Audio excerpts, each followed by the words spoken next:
respected Secretary, Shri Gurugram ji, Professor Shaman Javed,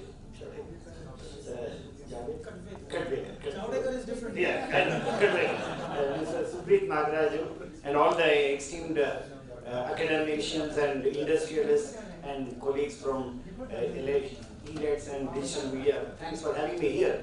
I think they had already said few minutes, I've taken more than a minute already. So I should maybe say thank you and stop. I'll just maybe say two things.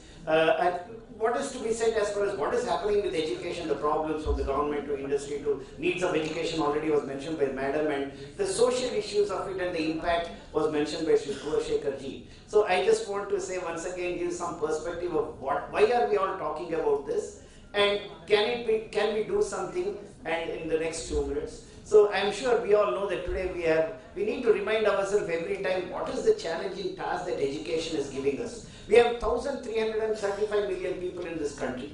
Hardly 30 million people in education in getting degree. Of that, maybe 4 million are postdoc, and maybe about 1.5 lakh people are maybe getting a PhD. So you are looking at, if you are doing, by virtue of having a degree itself, you are already is only 3% to 4%. And if you are a master's, you are 0.1%. If you are a PhD, you are 0.01%. And if you look at the excellent institutions, we are all already 1 in a lakh, 1 in a million. Most of the people sitting here, we are highly privileged, and we blame every other system, everybody else. But I think in the class, the teacher is the ultimate head.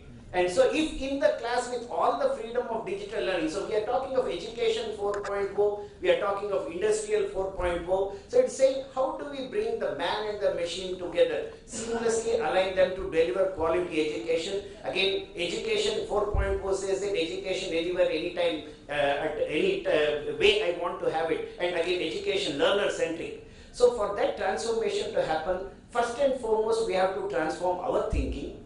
And again, as already mentioned, I'll just finish off in under half a minute.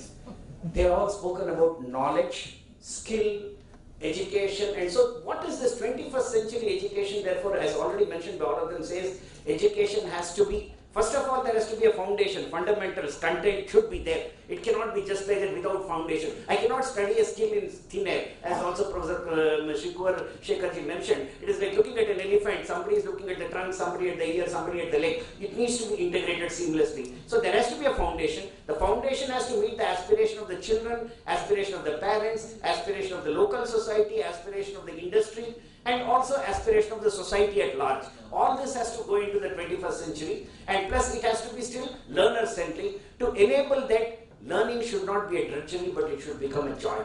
And to make it a joy, it has to be experiential. So knowledge by itself is, say I know everything about an aircraft, or I know everything about the sea. But then I have never even seen a pond, or I have never seen an aircraft. I cannot do anything with that. So knowledge and skill linked with experiential learning is when true education, inspiration, ideation, innovation. Again, things are changing so fast. Innovation has to happen. And plus, as we said, we are all privileged.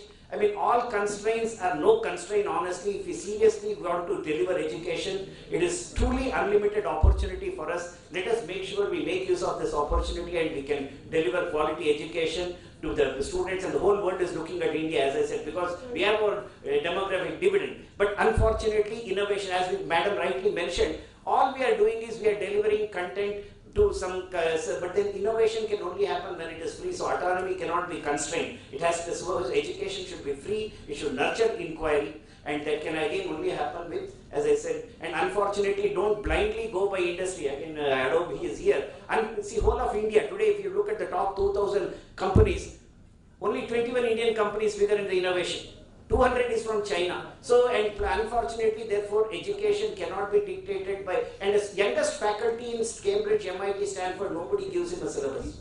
He works cutting edge research, he links it to fundamental. A Nobel laureate also comes and sits in his class to listen about the education. What is innovation that is happening? So, it has to be an unfettered education with the strong fundamentals and bringing in inquiry, bringing in exciting developments that are happening. And we are in an age and time where it's most exciting to be an educator and to be a learner, because everything is going to change. So let us not be bogged down by all norms, functions, constraints, but see that how do we make the best use of our privilege to deliver quality education and transform this nation and the world. Thank you very much.